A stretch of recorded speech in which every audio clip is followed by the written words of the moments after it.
We're going to talk today about plankton. Okay, and you're in a program called MIMSUP, which basically is what?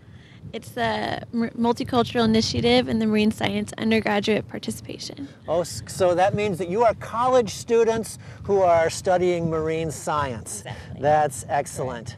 And you're going to tell us about plankton today. Yes, well, plankton are very important ecologically. They basically start the whole food web. Phytoplankton are the plants of the ocean. They photosynthesize, and then they are the food for microzooplankton. And then microzooplankton are animal plankton, in which they eat phytoplankton and are also a food source for bigger animals like fish and things like that. Okay, thank you very much. And I can see that we have Bloss is out there with that piece of equipment that we told you to look out for earlier. So he's been collecting something out there, it looks like. Now, Bloss came in here with that piece of equipment.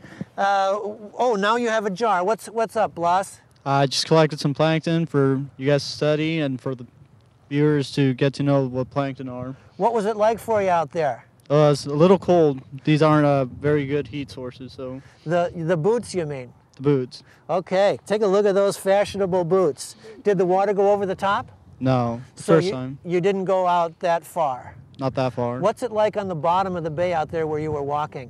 It's pretty gravelly and a little slippery. Okay. And you've used this piece of equipment to collect some plankton here in the jar. Yeah. Thanks a lot, Bloss. Very good. Let's get this down underneath the microscope here. So, Maritza. Yes. Can you tell us a little bit about plankton? Yes, I can. And actually what Bloss used is called a plankton toe. He used a smaller one. Here we have a bigger one, as you can see. And they come in different sizes because some plankton are super small. They can be called nanoplankton. And sometimes you get big ones like megaplankton, which is actually a jellyfish. But what he brought here looks like water. But Katie, if you look under the microscope, you can see that there's tons of little microorganisms. And those guys are called phytoplankton. And like I said, they help with the photosynthesis of the ocean. And this is pretty cool because when you open it, these plankton toes have a very tight mesh so they can catch all these small organisms. And then you just open this and carefully, and then your sample will be in here, and then you can just pour it down into a jar, anything that you have. And it's pretty cool to see. Okay. Katie, she called you Katie. I called you Catherine earlier. So can you tell us a little bit about plankton? I can. So plankton can either be plankton their whole lives, in which they float around in the water column, mostly up in the higher waters so that they can photosynthesize or eat, depending on what kind they are. Or some phytoplankton, zooplankton are only plankton for part of their lifetime and then grow into things like crabs, lobsters. So are you saying that big Dungeness crab we saw over there when it was a baby? Tiny little zoea. And it was swimming in the water, not crawling around on the bottom. Exactly. And so what's plankton to the system here? What's the important thing? Well, plankton are the bottom of the food web, and it's very important for all of us because phytoplankton are the plants of the sea. They're producing oxygen plants produce oxygen for us. They're producing, primary producers for the ocean. Then the zooplankton eat them, fish eat them, just keeps on going.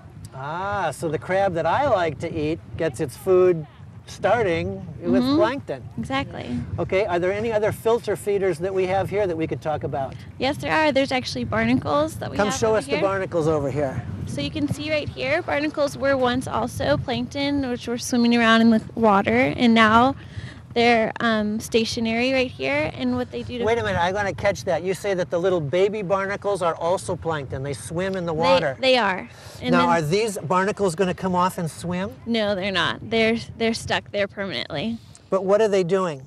So you can see right here that they're filter feeding, which means they're sticking out their cirri in order to grab whatever's in the water, particularly plankton. We can't see it right now, but if we had under microscope, maybe you'd see what they're grabbing, and they filter through the water and eat whatever is in there. Can you tell us a little bit about your research?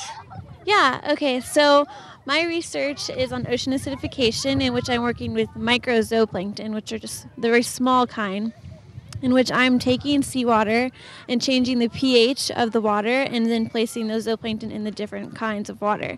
So basically the importance of mine is to see is if humans are doing things like burning fossil fuels, it's Using gasoline. Exactly. It's lowering the pH in the ocean, and if zooplankton can't survive in the ocean after a long period of time of it continuously decreasing, then it's going to, there won't be enough food for smaller fish, and then they won't have enough nutrients, and it'll eventually decline everywhere. I see.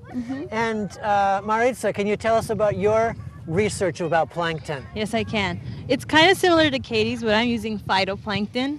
And I'm actually testing the toxicity of hydrogen peroxide on these phytoplankton because nowadays we have many molecules that could affect these tiny organisms. You're talking about pollution in the ocean? We can talk from pollution to even themselves. Even they can produce their own extra oxygen that can actually be lethal to them.